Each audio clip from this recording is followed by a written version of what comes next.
I should have known something wasn't right the moment he stepped inside.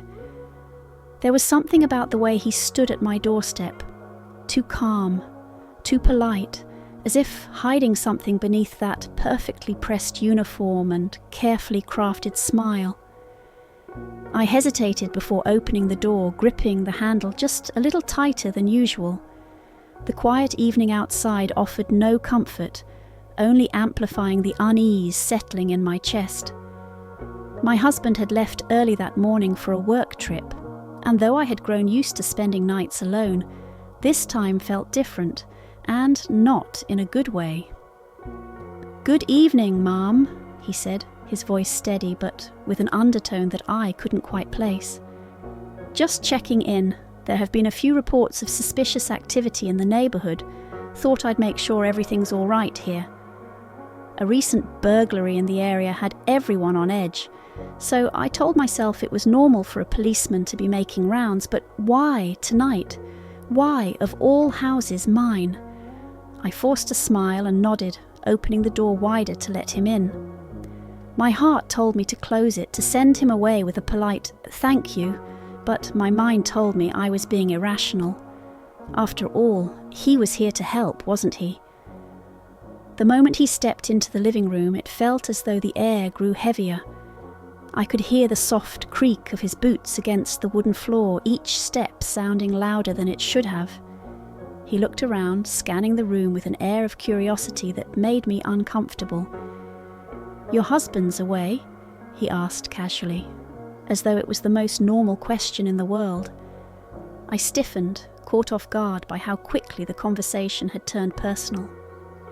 "Yes, he's on a business trip," I replied, trying to keep my tone light, but even as I spoke, a chill ran down my spine. Why did he need to know that? He nodded slowly, his gaze lingering on me just a moment too long. Must be hard, being alone at night. The words hung in the air, thick with implication. I forced another smile, pretending not to notice the way my pulse quickened. "I managed just fine," I said, keeping my voice steady. He took a step closer and I instinctively backed away, pretending to straighten a cushion on the couch. My mind raced with thoughts, each one more alarming than the last. Was I imagining things? Was I overreacting to a perfectly innocent conversation? Or was there something more to his presence than just a routine check? "Nice place you got here," he said, his eyes wandering around the room before settling back on me. "Feels cozy."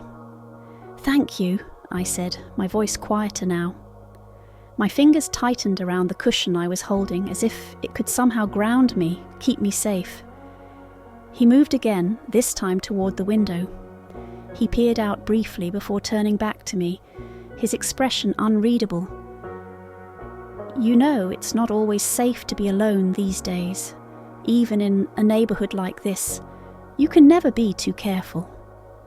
Every instinct in my body screamed at me to end the conversation, to find a way to get him to leave. But how? I couldn't exactly ask a policeman to leave without seeming suspicious or rude. And besides, what if I really was imagining things? What if he was just doing his job? "I appreciate the concern," I said, forcing myself to meet his gaze. "But I'm sure everything's fine here." He didn't respond immediately. Instead, he took another slow look around the room, as if memorizing every detail. The silence stretched on, growing more uncomfortable with each passing second. I couldn't tell if it was just in my head or if he was intentionally trying to unnerve me. Either way, it was working. "Well," he finally said, breaking the tension but not entirely dispelling it. "If you need anything, don't hesitate to call. I'll be around." I followed him to the door, my fingers trembling slightly as I reached for the handle.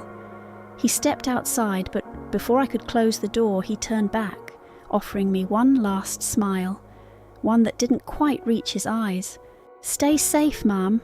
I closed the door slowly, leaning against it as I tried to calm the storm of emotions swirling inside me. Relief, fear, confusion, they all blended together, leaving me feeling drained and unsettled.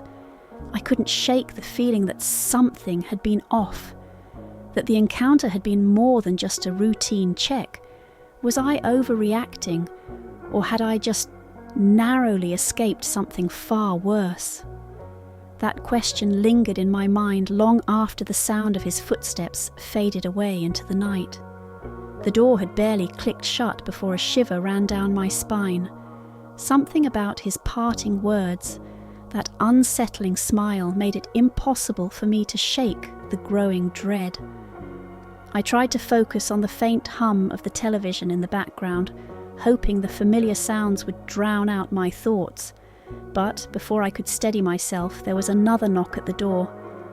"Mum, sorry to bother you again," his voice came through, calm yet firm. I hesitated for a moment, debating whether to answer. My instincts told me not to, but ignoring a policeman didn't seem like an option. Reluctantly, I opened the door a crack. "I just realised I forgot to check one thing," he said, gesturing vaguely toward the side of the house. "Mind if I come in again, just for a minute?" Everything in me screamed to say no, but I found myself stepping aside once more. He entered, his presence filling the small living room, and this time the air felt even heavier. He walked over to the window near the front door, pretending to inspect the lock. "Looks like this could use some reinforcement," he commented, his tone light, but with a hint of something I couldn't quite place. I nodded, not trusting myself to speak. "Living alone must get lonely sometimes," he added casually, glancing at me over his shoulder. The comment caught me off guard. My pulse quickened, and I could feel the warmth rising to my cheeks. "I managed just fine," I said, forcing a smile. My voice sounded steadier than I felt. He turned fully toward me now, his eyes scanning my face with an intensity that made my heart race. "You're braver than most," he said, taking a step closer. "If I were you, I'd probably be a little more cautious, especially with your husband being away so often." My grip tightened on the edge of the couch as I tried to keep my composure. "I appreciate your concern, officer," I said, my words carefully measured, "but I'm sure everything's fine." He didn't move, didn't blink. The silence stretched out, thick and suffocating. Then, almost casually, he reached out and brushed a speck of dust from my sleeve. The contact was brief, barely a second, but it sent a jolt of fear through me. "Just looking out for you," he said, his voice lower now, almost a whisper. My mind raced, searching for a way to end this without making things worse. "Thank you," I managed to say, stepping back slightly, putting more distance between us. "I'll definitely keep that in mind." He smiled again, but this time it felt more like a predator sizing up its prey. "Good. Well, I should get going, but you know where to find me if you need anything." I nodded quickly, not trusting myself to say more. As he turned to leave, I could finally breathe again, but the sense of unease lingered long after the door closed behind him. He wasn't leaving entirely, not from my mind, not from this night, and every second that passed made me more certain I needed to do something fast. I barely had a moment to gather myself before he knocked again. This time it felt different, heavier, more deliberate. My heart pounded in my chest as I tried to decide whether to answer. The logical part of me said to ignore it, but fear, raw, instinctive fear, made me act against better judgment. "Mom, it'll just take a second," his voice came through, calm but insistent. I hesitated for a breath too long before opening the door, just enough to see his face. His expression was neutral, maybe even too neutral, but something about the way his eyes lingered unsettled me. "I thought you left," I said, my voice strained, trying to mask the anxiety tightening my throat. "I forgot to check the back door," he said smoothly, gesturing vaguely toward the back of the house. "Wouldn't want to leave anything unchecked, right?" I wanted to refuse, to say something that would end this interaction, but my words caught in my throat. Before I could gather my thoughts, he stepped forward and I found myself stepping aside, letting him in once more. This time, there was no pretense of casual inspection. He walked with a purpose, each step echoing ominously against the wooden floor. I stayed near the front door, my fingers brushing against the cold metal of the lock, wondering if I should just bolt outside and scream for help. But something about his presence pinned me in place, a mixture of fear and disbelief that this was actually happening. "Nice place," he said again, this time with an edge that hadn't been there before. He walked over to the kitchen counter, running his fingers along its surface as though he belonged there. "Must get quiet though, being alone so often." I didn't respond. My mind was racing, thoughts jumbled, each one more frantic than the last. He turned to face me, leaning casually against the counter, but there was nothing casual about his posture. His eyes locked on mine, and I could feel the weight of his gaze pressing down on me. "You know, not everyone can handle being alone. Makes people vulnerable," he said, his voice soft, almost soothing, but the words carried a sinister undertone. "I'm fine," I said, my voice barely above a whisper. "Really, I'm fine." He pushed off the counter and took a step toward me. My breath hitched as he closed the distance, his presence overwhelming. He reached out, placing a hand on my shoulder. I flinched instinctively, pulling back, but he didn't let go immediately.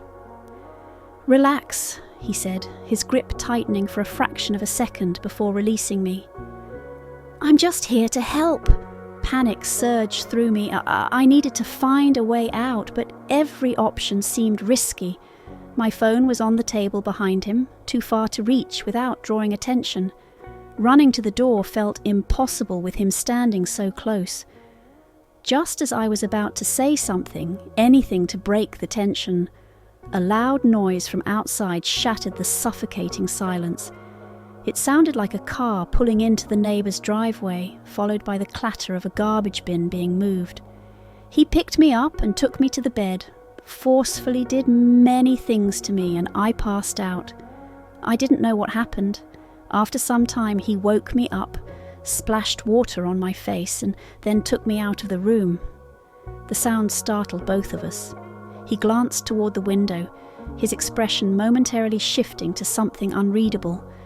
I seized the moment, taking a step back and forcing a shaky smile. "Sounds like someone's home next door," I said, trying to keep my voice steady. He hesitated as though weighing his options, before finally nodding. "Yeah, guess I should get going," he said, his tone casual once more, but the tension in the air remained thick. As he turned toward the door, I followed, keeping a safe distance. He paused briefly before stepping outside, glancing back at me with that same unsettling smile. "Stay safe, ma'am. I'll see you around." I forced a nod, unable to trust myself to speak. The moment the door closed behind him, I locked it, my hands trembling so violently that it took me several tries to secure the bolt. I leaned against the door, breathing hard, my mind reeling from what had just happened. He was gone, but the fear remained, gripping me tightly and refusing to let go. My eyes darted around the room, every shadow suddenly feeling like a threat. The night was far from over, and I knew I wouldn't be sleeping anytime soon. The door was locked, but the fear was far from gone. I sank to the floor, my knees giving way as the weight of what had just happened crashed down on me. My hands trembled uncontrollably, and I hugged them to my chest, trying to steady my breathing. The room, once familiar and comforting, now felt like an unfamiliar and hostile place. I tried to replay the events in my mind, searching for some reassurance that I was overreacting, that it wasn't as bad as it seemed. But every time I thought about his lingering gaze, his unnecessary touch, and the way he had refused to leave, the fear surged back stronger than before. I needed to talk to someone. My fingers fumbled for my phone on the table, my mind too frantic to focus on anything other than dialing my husband's number. The phone rang once, twice, And then his voice came through, warm and familiar. "Hey, everything okay?" he asked, his tone light, oblivious to the turmoil I was in. I opened my mouth to speak, but no words came out at first. A lump formed in my throat, and I struggled to keep my voice steady.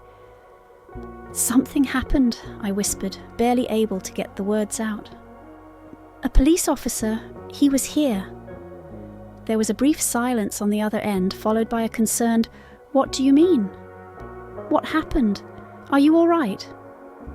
I took a shaky breath, forcing myself to explain.